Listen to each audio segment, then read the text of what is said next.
Confesión y absolución. Sermón predicado la mañana del domingo 3 de octubre de 1858 por Charles Haddon Spurgeon en el Salon Music Hall, Royal Surrey Gardens, Londres. Mas el publicano, estando lejos, no quería ni aun alzar los ojos al cielo, sino que se golpeaba el pecho diciendo: Dios, sé propicio a mí, pecador. Lucas capítulo 18 y versículo 13. La mayoría de los héroes de las historias de nuestro Salvador han sido elegidos para ilustrar rasgos de carácter enteramente diferentes de su reputación general. ¿Qué pensarían de un escritor de moral de nuestra época si en una obra de ficción se empeñase en exponer ante nosotros la compasiva virtud de la benevolencia mediante el ejemplo de un cipayo? Y sin embargo, Jesucristo nos ha dado uno de los mejores ejemplos sobre la caridad en el caso de un samaritano. Para los judíos, un samaritano era proverbial por su amarga animosidad en contra de su nación, como lo es para nosotros el cipayo por su crueldad traicionera, y es igualmente objeto de menosprecio y de odio. Pero Jesucristo, sin embargo, eligió a su héroe de entre los samaritanos, para que no hubiera nada adventicio que le adornara, y más bien todo el engalanamiento le fuera atribuido a la gracia de la caridad. Así también, en la presente instancia, nuestro Salvador, estando deseoso de explicarnos la necesidad de la humildad en la oración, no seleccionó a algún santo distinguido que fuera famoso por su humildad, sino que eligió a un publicano, que probablemente era uno de los más extorsionadores de su clase, pues da la impresión que el fariseo sugiere eso, y no dudo de que hubiera lanzado una mirada de soslayo a este publicano cuando comentó con autocomplacencia: Dios, te doy gracias porque no soy como los otros hombres, ladrones, injustos, adúlteros, ni aun como este publicano. Pero con el objeto de que pudiéramos ver que no había nada en la persona que le predispusiera, y para que pudiera sobresalir la aceptación de la oración, al ser colocada incluso bajo una luz más resplandeciente contra el negro fondo del carácter del publicano, nuestro Señor seleccionó a este hombre para que fuera la norma y el modelo de alguien que ofrece una oración aceptable a Dios. Noten eso, y no se sorprenderán al encontrar esa misma característica exhibida muy frecuentemente en las parábolas de nuestro Señor Jesucristo. En lo tocante a este publicano, sabemos muy poco sobre su previa carrera, pero podríamos hacer algunas conjeturas cercanas a la verdad, sin incurrir en un serio error. Sin duda era un judío que pudo haber sido educado piadosamente y entrenado religiosamente, pero tal vez, como Leví, huyó de sus padres y, no encontrando otro oficio que fuera exactamente el apropiado para su gusto depravado, se convirtió en un miembro de esa clase corrompida que cobraba los impuestos romanos, y avergonzado de ser conocido como Leví por más tiempo, cambió su nombre al de Mateo, para que nadie reconociera en la casta degradada del publicano al hombre cuyos padres temían a Dios y se arrodillaban delante de Jehová. Pudiera ser que este publicano hubiera abandonado los caminos de sus padres, entregándose a la lascivia, y luego hubiera descubierto que la indigna ocupación de publicano era sumamente afín a su espíritu depravado. No podríamos decir cuántas veces trituró el rostro de los pobres, o cuántas maldiciones fueron derramadas sobre su cabeza cuando arrebató la herencia de la viuda y robó al huérfano desamparado y desvalido. El gobierno romano le daba al publicano un poder mucho mayor del que debía poseer, y nunca era tardo en usar esa ventaja para su propio enriquecimiento. Posiblemente la mitad de todo lo que poseía era un robo, si no es que más, pues Zaqueo pareciera sugerir algo así en su propio caso cuando dice: He aquí, Señor, la mitad de mis bienes doy a los pobres, y si en algo he defraudado a alguno, se lo devuelvo cuadruplicado. No era algo común que este publicano turbara el templo. Los sacerdotes raramente le veían venir con algún sacrificio. Habría sido una abominación y por eso no lo traía. Pero sucedió que el Espíritu del Señor se encontró con el publicano y lo llevó a considerar sus caminos y su peculiar negrura. Estaba lleno de turbación, pero la guardaba para sí, dejándola encerrada en su pecho. A duras penas podía descansar por la noche y le era difícil dedicarse a sus negocios durante el día, pues día y noche la mano de Dios se había gravado sobre él. Por fin, incapaz de soportar más su abatimiento, pensó en aquella casa de Dios en Sión y en el sacrificio que se ofrecía diariamente allí. ¿A quién acudiré o a dónde iré?, se preguntaba, sino a Dios. ¿Y dónde puedo esperar encontrar misericordia, sino allí donde es ofrecido el sacrificio? Dicho y hecho fue. Sus pies desacostumbrados se orientaron al santuario, pero al llegar tiene vergüenza de entrar. Aquel fariseo santo, como pareciera ser, sube desvergonzadamente al atrio de los judíos. Se acerca lo más que puede a los propios recintos en los que sólo el sacerdocio podía estar, y ora con un lenguaje jactancioso. Pero en cuanto al publicano, elige para sí algún rincón apartado donde no se ha visto ni oído, y ahora se dispone a orar, no con sus manos alzadas como aquel fariseo que está allá, no con los ojos vueltos al cielo con una mirada santurrona de hipocresía, sino fijando sus ojos en el suelo. Lágrimas cálidas se escurren de ellos y no se atreve a levantarlos al cielo. Por fin sus ahogados sentimientos encuentran una expresión. Aunque esa expresión era un gemido, era una breve oración que toda ella debía caber en el ámbito de un suspiro. Dios, sé propicio a mí, pecador. Está hecho. Es el oído. El ángel de la misericordia registra su perdón. Su conciencia queda en paz, desciende a su casa, a diferencia del fariseo, como un hombre dichoso y justificado, que goza por la justificación que el Señor le había otorgado. Entonces, mi oficio esta mañana será invitarlos, exhortarlos e implorarles que hagan lo que hizo el publicano, para que reciban lo que él obtuvo. Hay dos cosas en particular sobre las que procuraré hablar solemnemente y con denuedo. La primera es la confesión, la segunda es la absolución. Hermanos, hemos de imitar al publicano ante todo en su confesión. Ha habido mucha agitación pública durante las últimas semanas y meses en torno al confesionario. En cuanto a ese tema, es tal vez una misericordia que el signo exterior y visible del papado en la Iglesia de Inglaterra haya revelado a sus amigos sinceros el mal interno y espiritual que había estado acechando durante tanto tiempo allí. No necesitamos imaginarnos que el confesionario o el clericalismo, del cual es simplemente un vástago, sean una novedad en la Iglesia de Inglaterra. Han estado ya por mucho tiempo allí, pero ahora nos congratulamos ante la perspectiva de que la propia Iglesia de Inglaterra se verá forzada a descubrir sus propios males, y nosotros esperamos que Dios le dé gracia y vigor para cortar el cáncer de su pecho antes de que cese de ser una iglesia protestante, y Dios la deseche como algo aborrecible. Esta mañana, sin embargo, no tengo nada que ver con el confesionario. Las mujeres necias pueden seguir confesándose tanto como quieran, y los necios esposos pueden confiar sus mujeres, si les place, a confesores como esos. Que quienes sean necios lo manifiesten, que quienes no tengan ningún entendimiento hagan al respecto lo que les parezca, pero en cuanto a mí, tendré el máximo cuidado para que ni yo ni los míos tengamos algo que ver con tales cosas. Dejando eso, sin embargo, llegamos a asuntos personales procurando aprender a actuar rectamente, incluso de los errores de otros. Noten la confesión del publicano. ¿Ante quién fue presentada? Dios, sé propicio a mí, pecador. ¿Pensó alguna vez el publicano en acudir a un sacerdote para pedirle misericordia y confesar sus pecados? Tal vez el pensamiento atravesara su mente, pero su pecado constituía un peso demasiado grande sobre su conciencia para que fuera aliviado de una manera como esa, así que pronto desechó esa idea.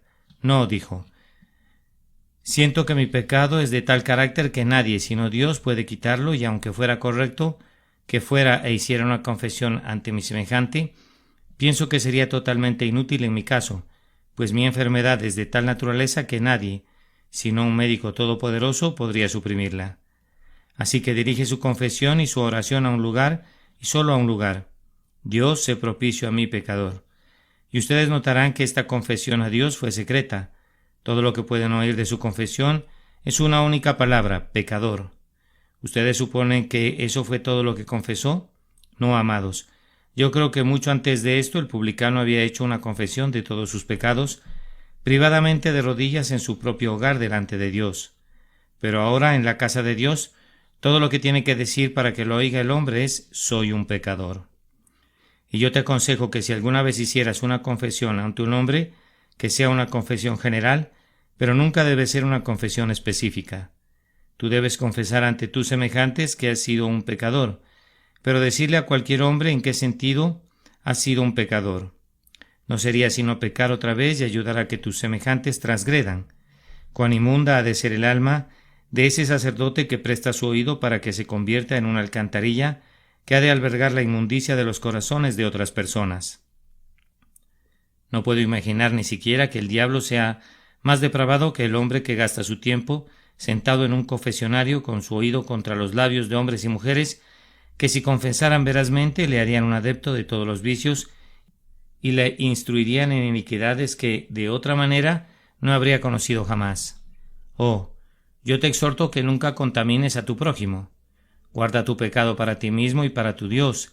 Él no puede ser contaminado por tu iniquidad. Haz una clara y plena confesión de tu pecado delante de Él, pero ante tu prójimo no le agregues nada a la confesión general. Soy un pecador. Esta confesión que hizo delante de Dios fue espontánea. No se le hizo ninguna pregunta a este hombre en lo tocante a si era un pecador o no, o en cuanto a si había quebrantado el 7º mandamiento, o el 8º, o el 9º, o el 10º. No. Su corazón estaba lleno de penitencia y se derramaba en este susurro: Dios, sé propicio a mí, pecador. Nos dicen que algunas personas no pueden nunca hacer una plena confesión a menos que un sacerdote les ayude, haciéndoles preguntas, mis queridos amigos. La propia excelencia de la penitencia se pierde y su encanto desaparece. Si se hiciera alguna pregunta, la confesión no es verdadera ni real a menos que sea espontánea. El hombre que necesita que alguien le diga cuáles son sus pecados no podría haber sentido el peso del pecado. Pueden imaginarse a algún hombre cargando con un peso a su espalda, quien antes de que gimiera bajo ese peso necesitara que se le dijera que llevaba un peso allí. Ciertamente no.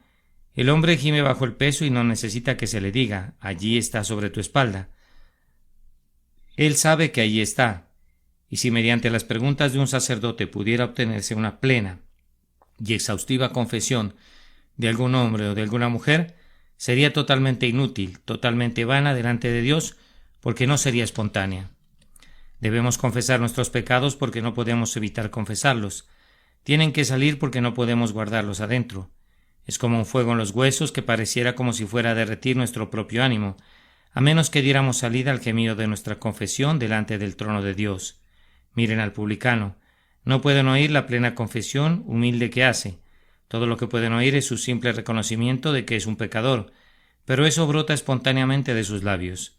Dios mismo no tiene que hacerle la pregunta, sino que el publicano viene delante del trono y libremente se entrega en manos de la justicia todopoderosa, confesando ser un rebelde y un pecador. Esto es lo primero que debemos notar de su confesión, que hizo la confesión a Dios secreta y espontáneamente, y todo lo que dijo abiertamente fue que era un pecador. Además, ¿qué confesó? Confesó, según nos informa nuestro texto, que era un pecador. Ahora, cuán apropiada es esta oración para nosotros, pues ¿hay acaso algún labio aquí presente para el que esta confesión no sea adecuada? Dios, sé propicio a mí, pecador. ¿Acaso dices esa oración le vendría bien a la ramera, cuando después de una vida de pecado la corrupción está en sus huesos y está muriendo en la desesperación? ¿Esa oración se adecua a sus labios? Ay, pero amigo mío, le vendría bien a tus labios y a los míos también. Si conocieras tu corazón y yo conozco el mío, la oración que sería apropiada para ella sería apropiada para nosotros también. Tú nunca has cometido los pecados que el fariseo repudió, tampoco has sido extorsionador, ni has sido injusto, ni has sido un adúltero, tampoco has sido ni siquiera como el publicano, pero sin embargo la palabra pecador todavía se aplica a ti, y sentirías que así es, si estuvieras en la condición apropiada.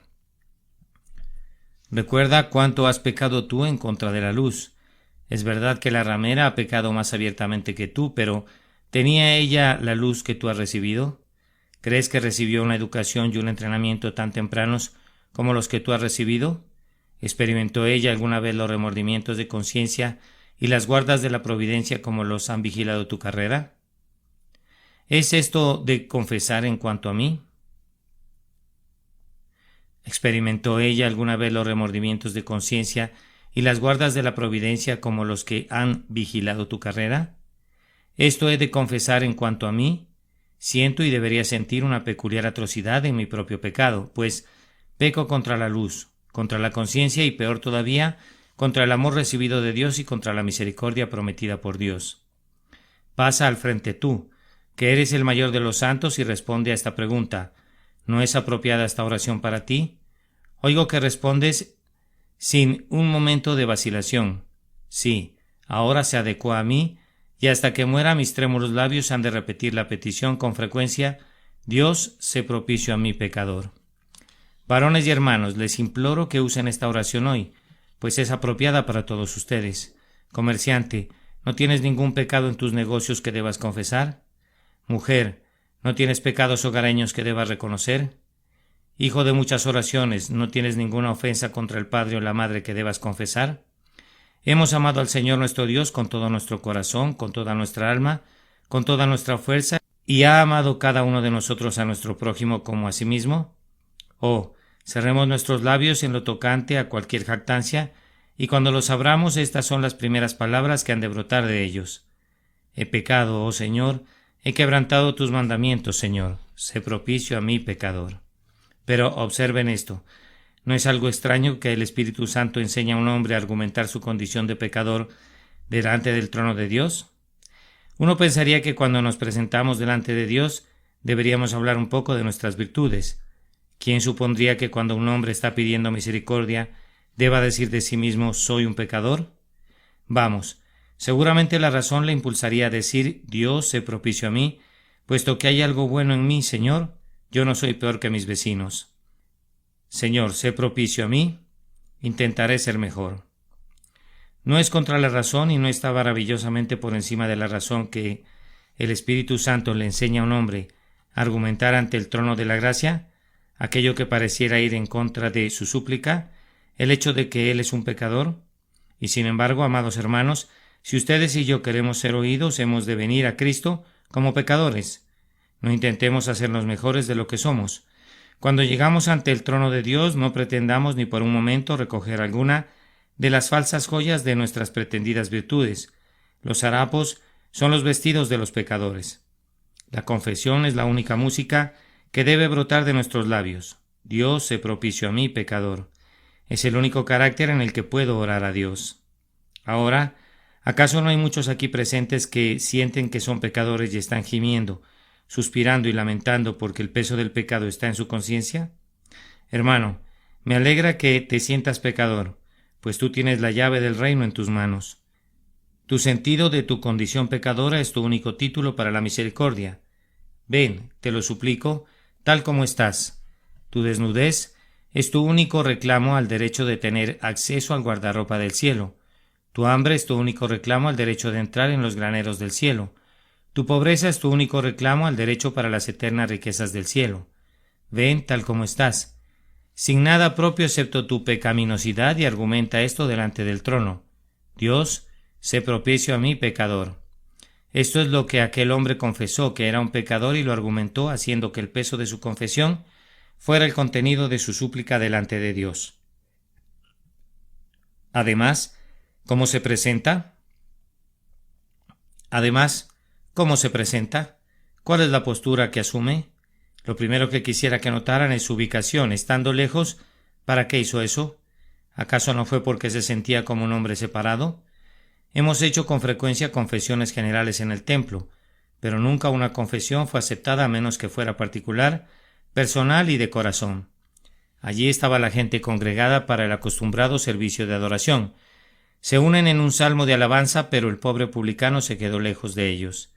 Enseguida se unen en el orden de la oración, pero él no podía acercarse a ellos.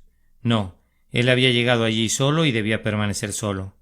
A semejanza del ciervo herido que busca las más profundas cañadas del bosque para desangrarse y morir, solo, en profunda soledad, así parecía que este pobre publicano sentía que necesitaba estar solo. Ustedes observan que no dice nada acerca de otras personas en su oración. Dios, sé propicio a mí, como si no hubiese otro pecador en todo el mundo. Fíjate en esto, persona que me escuchas. Debes sentirte solitario y aislado para que puedas elevar aceptablemente esta oración.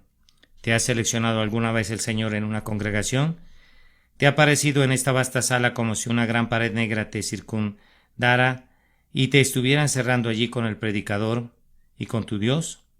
Como si cada saeta salida del arco del predicador estuviera apuntada hacia ti, y cada amenaza fuera para ti, y cada solemne reproche fuera una censura para ti. Si has sentido eso, voy a felicitarte. Nadie elevó jamás esta oración rectamente, a menos que la orara solo, a menos que dijera, Dios, sé propicio a mí, como un pecador solitario y aislado, el publicano estando lejos. Noten lo que sigue. No quería ni aun alzar los ojos al cielo. Eso era porque no se atrevía, no porque no quisiera, lo habría hecho si se hubiera atrevido. Cuán notable es que ese arrepentimiento quite todo el atrevimiento de los hombres. Hemos visto algunos individuos que eran muy atrevidos antes de ser tocados por la gracia soberana y que posteriormente se volvieron los hombres más trémulos y escrupulosos, poseedores de la más tierna conciencia que se pudiera imaginar. Hombres que eran descuidados, que alardeaban y desafiaban a Dios. Se volvieron tan humildes como unos niñitos, temerosos incluso de alzar sus ojos al cielo, aunque una vez lanzaron sus blasfemias y sus maldiciones en esa dirección. Pero, ¿por qué no se atrevía a alzar sus ojos al cielo? Era porque estaba abatido en su espíritu, tan oprimido y cargado que no podía mirar a lo alto. ¿Es ese tu caso, amigo mío, esta mañana? ¿Tienes miedo de orar? ¿Sientes como si no pudieras esperar que Dios tenga misericordia de ti?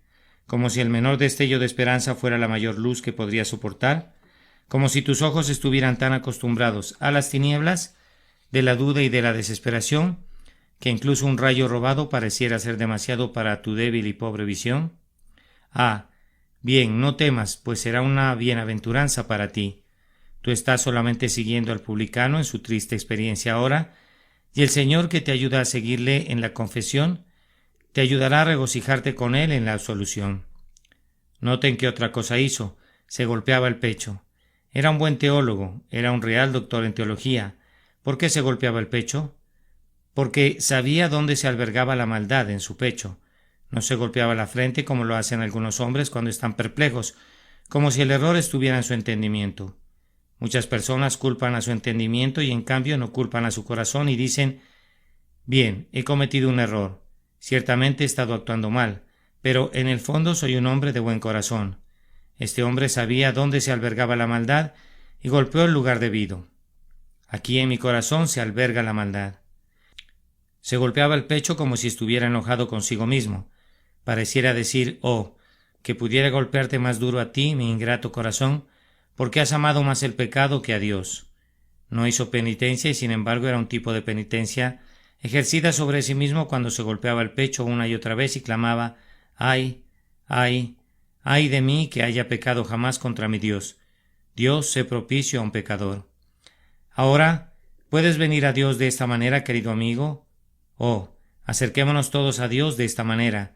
Tú tienes suficiente, hermano mío, para hacer que te quedes solo, pues ha habido pecados en los que tú y yo, cada uno de nosotros, hemos incurrido en una culpa solitaria. Hay iniquidades conocidas solamente por nosotros, que nunca le dijimos a la pareja de nuestro propio pecho, ni a nuestros propios padres o hermanos, ni siquiera al amigo a quien le pedíamos el dulce consejo. Si hemos pecado solos de esta manera, retirémonos a nuestros aposentos y confesémonos solitariamente, el esposo aparte y la esposa aparte, el padre aparte y el hijo aparte. Cada uno de nosotros ha de lamentarse individualmente. Varones y hermanos, dejen de acusarse unos a otros, desistan de las riñas provocadas por su inclinación a censurar y por las calumnias provocadas por su envidia. Censúrese a ustedes mismos y no a su prójimo. Rasguen sus propios corazones y no la reputación de sus vecinos. Vamos, que cada individuo considere ahora su propio caso y no el caso de otro. Que cada uno clame: Dios, sé propicio a mí, estando solo aquí, pecador.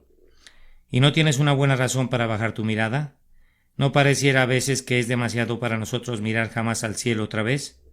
Hemos blasfemado contra Dios, algunos de nosotros, e incluso hemos imprecado maldiciones sobre nuestros miembros y sobre nuestros ojos, y cuando esas cosas regresan a nuestra memoria, muy bien podemos estar avergonzados de mirar a lo alto. O si hemos sido preservados del crimen de una blasfemia abierta, ¿con cuánta frecuencia hemos olvidado a Dios, ustedes y yo? ¿Cuán a menudo hemos descuidado la oración? ¿Cómo hemos quebrantado sus días domingo y hemos dejado de leer la Biblia? Ciertamente estas cosas, cuando atraviesan nuestra memoria, podrían constreñirnos a sentir que no podemos ni siquiera levantar nuestra vista al cielo. Y en cuanto a golpear nuestro pecho, ¿quién hay entre nosotros que no deba hacerlo? Debemos enojarnos contra nosotros mismos, ya que hemos provocado a Dios a enojarse con nosotros. Tenemos que tener ira contra los pecados que han acarreado la ruina sobre nuestras almas. Debemos sacar a rastras a esos traidores y ejecutarlos de inmediato en una muerte sumaria. Bien que lo merecen, han sido nuestra ruina, seamos nosotros su destrucción. Se golpeaba el pecho y decía: Dios, sé propicio a mí, pecador. Hay otro distintivo más en la oración de este hombre que no deben pasar por alto. ¿Qué razón tenía para esperar que Dios tuviera alguna misericordia para con él? El idioma griego nos explica más de lo que lo hace el inglés, y la palabra original aquí podría ser traducida: Dios, sé propiciado en cuanto a mi pecador. En la palabra griega hay una clara referencia a la doctrina de la expiación. No es la oración de un unitariano. Dios, sé misericordioso para mí. Es más que eso, es la oración del cristiano. Dios, sé propiciado en cuanto a mi pecador. Hay, repito, una clara apelación a la expiación y al propiciatorio en esta breve oración. Amigo, si queremos venir ante Dios con nuestras confesiones, hemos de tener cuidado de argumentar la sangre de Cristo. No hay esperanza para un pobre pecador aparte de la cruz de Jesús. Podríamos clamar: Dios, sé propicio a mí. Pero la oración no puede ser respondida nunca. Aparte de la víctima ofrecida, el Cordero inmolado desde antes de la fundación del mundo.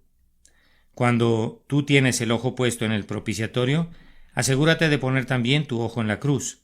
Recuerda que la cruz es, después de todo, el propiciatorio, que la misericordia no fue nunca entronizada hasta que colgó de la cruz, coronada de espinas.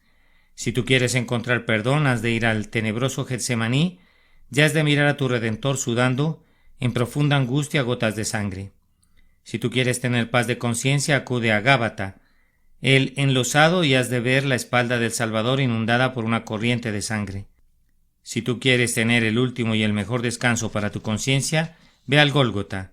Mira a la víctima inmolada colgando de la cruz con manos y pies y costado, todos traspasados, con cada herida abierta y en extremo dolor. No puede haber ninguna esperanza de misericordia aparte de la víctima ofrecida, el propio Jesucristo, el Hijo de Dios. Oh, vengan todos y cada uno de nosotros, hemos de acercarnos al propiciatorio y argumentar la sangre. Cada uno de nosotros debe ir y decir: Padre, he pecado, sé propicio a mí por medio de tu Hijo. Vamos, borracho, dame tu mano, iremos juntos. Ramera, tú también dame tu mano y acerquémonos de igual manera al trono. Y ustedes, cristianos profesantes, vengan ustedes también, no se avergüencen de quienes les acompañan. Vayamos ante su presencia con muchas lágrimas, sin que ninguno de nosotros acuse a su prójimo, sino cada uno acusándose a sí mismo, y argumentemos la sangre de Jesucristo, que habla paz y perdón para cada conciencia turbada. Hombre despreocupado, te diré unas palabras antes de concluir este punto. Tú dices: bien, esa es una buena oración, en verdad, para un hombre que está al borde de la muerte.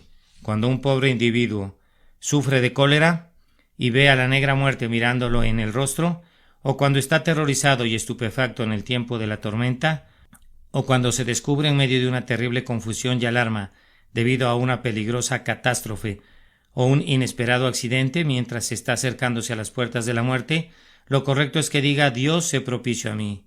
Ah, amigo, entonces la oración ha de ser apropiada para ti si eres un moribundo. Ha de ser apropiada para ti, pues tú desconoces cuán cerca está el del borde de la tumba. Oh, si solo entendieras la fragilidad de la vida y lo resbaladizo de ese pobre sostén en el que estás descansando, dirías: ¡ay de mi alma!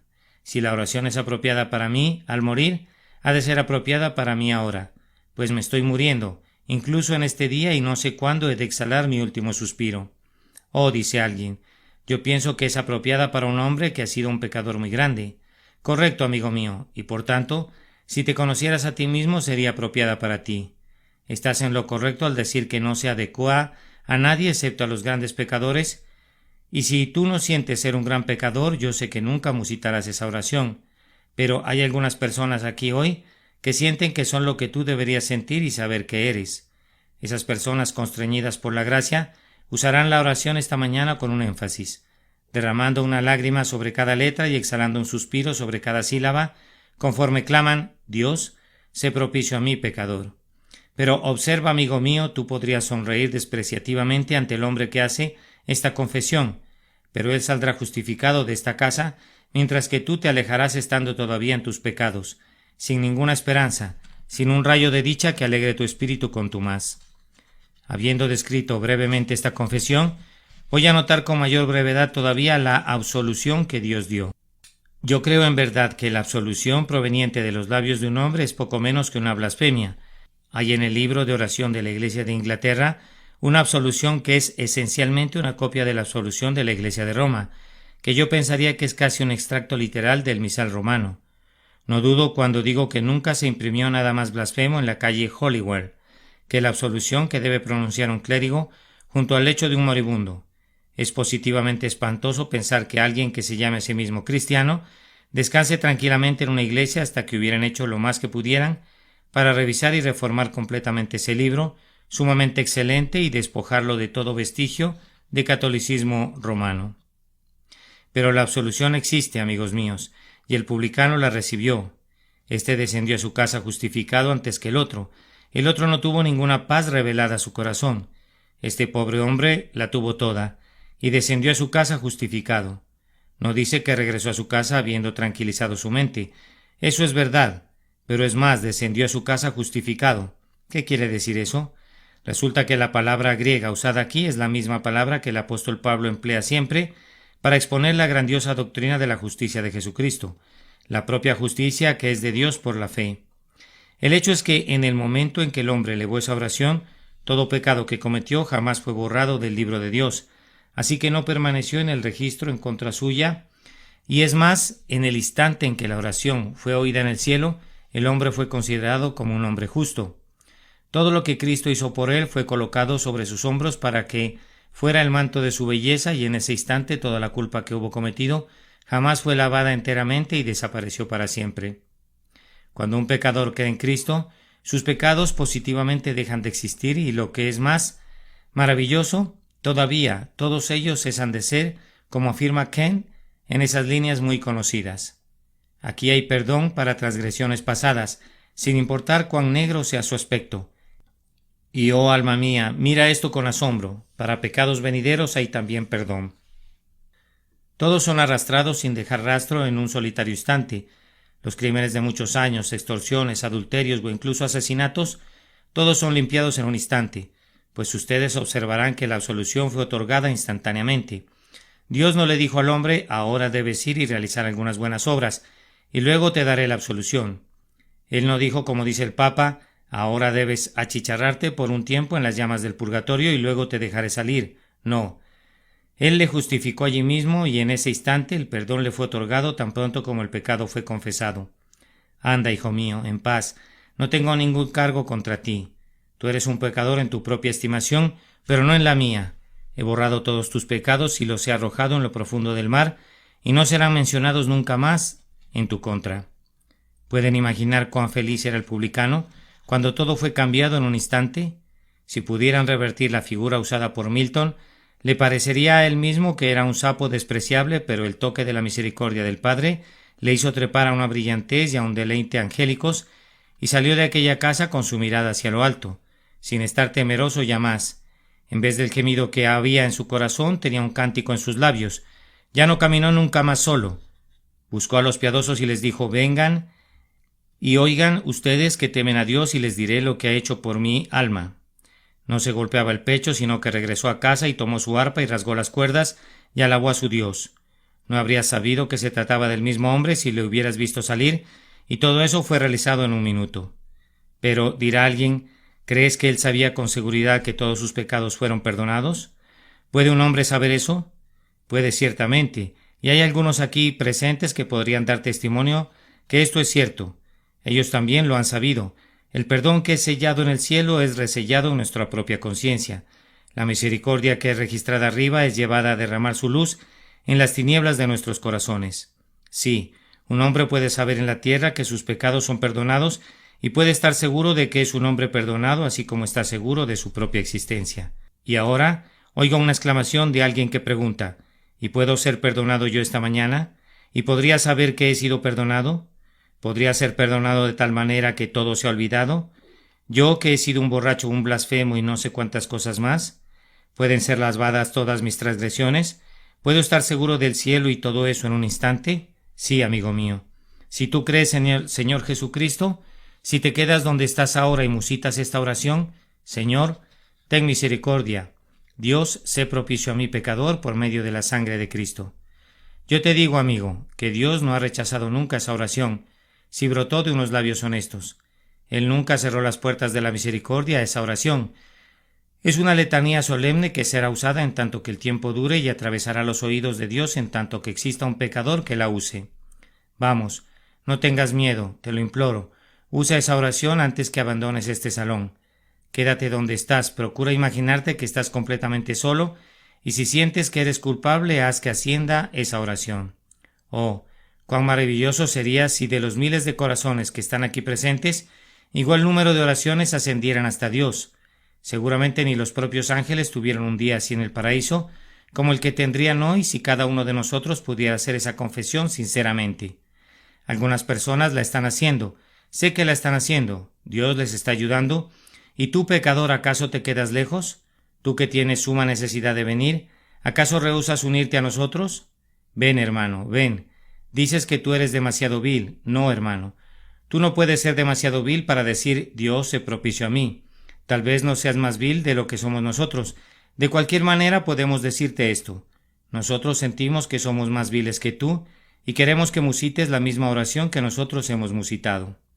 Ah, dice alguien, no puedo hacerlo. Mi corazón no se doblegaría a eso, no puedo. Pero amigo, si Dios está listo para tener misericordia contigo, el tuyo debe ser entonces un corazón muy duro, si no está listo a recibir su misericordia. Espíritu de Dios, sopla sobre el corazón duro y derrítelo ahora. Ayuda al hombre que siente que la indiferencia se está apoderando de él. Ayúdale a que se despoje de ella a partir de esta hora. Tú estás luchando contra ella. Tú dices, quisiera poder orar pidiendo regresar a ser un muchacho o un niño otra vez, y entonces podría hacerlo. Pero me he endurecido y he envejecido en el pecado, y la oración sería una hipocresía en mí. No, hermano, no lo sería. Si solo clamaras con tu corazón, te imploro que la digas. Muchos hombres piensan que son hipócritas cuando no lo son, y tienen miedo de no ser sinceros cuando su propio miedo es una prueba de su sinceridad. Pero dirá alguno, yo no tengo en mi carácter ningún rasgo que redima en absoluto. Me alegra que pienses eso. Aun si puedes utilizar la oración, Dios se propició a mí.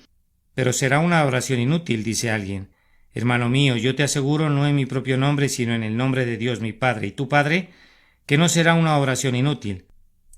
Tan cierto como Dios es, aquel que viene a Cristo no será echado fuera de ninguna manera. Ven conmigo ahora, te lo imploro. No te demores más. Las entrañas de Dios están anhelándote. Tú eres su hijo, y Él no renunciará a ti. Tú has huido de Él todos estos años, pero Él no te ha olvidado nunca. Tú has resistido todas sus advertencias hasta ahora, y Él ya casi está cansado, pero aún así, Él ha dicho en lo tocante a ti, ¿cómo podré yo hacerte como Adma o ponerte como Seboín? Mi corazón se conmueve dentro de mí, se inflama toda mi compasión. Ven, pecador humillado, en cuyo pecho giran 1000 pensamientos. Ven, oprimido por tu culpa y tu miedo.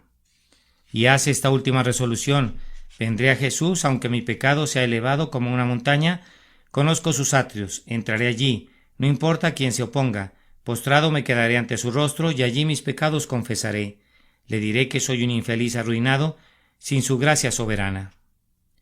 Regresen a sus hogares, que cada uno de nosotros, el predicador, los diáconos, la gente, ustedes que pertenecen a la iglesia, y ustedes que son del mundo, cada uno de ustedes regrese a casa, y antes de que alimenten sus cuerpos, derramen sus corazones delante de Dios, y que este clamor único ascienda de todos nuestros labios.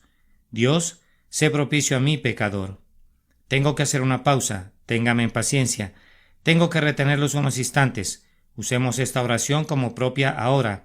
Oh, que pudiera subir delante del Señor en este momento, como la súplica sincera de cada corazón presente en esta asamblea. Voy a repetirla no como un texto, sino como una oración, como mi propia oración, como su propia oración. ¿Podría cada uno de ustedes adoptarla personalmente para sí? Que cada uno, repito, que desea ofrecer la oración y pueda integrarse a ella, exprese a su conclusión un audible amén. Oremos. Dios, sé propicio a mi pecador. Y la gente dijo efectivamente con profunda solemnidad en el Music Hall, amén. Postdata. El predicador espera que quien lea esto se sienta constreñido muy solemnemente a hacer lo mismo. Confesión y absolución. Sermón predicado la mañana del domingo 3 de octubre de 1858 por el reverendo Charles Haddon Spurgeon, en el Salón Music Hall, Royal Surrey Gardens, Londres. Mas el publicano, estando lejos, no quería ni aun alzar los ojos al cielo, sino que se golpeaba el pecho diciendo: Dios, sé propicio a mí, pecador. Lucas capítulo 18 y versículo 13.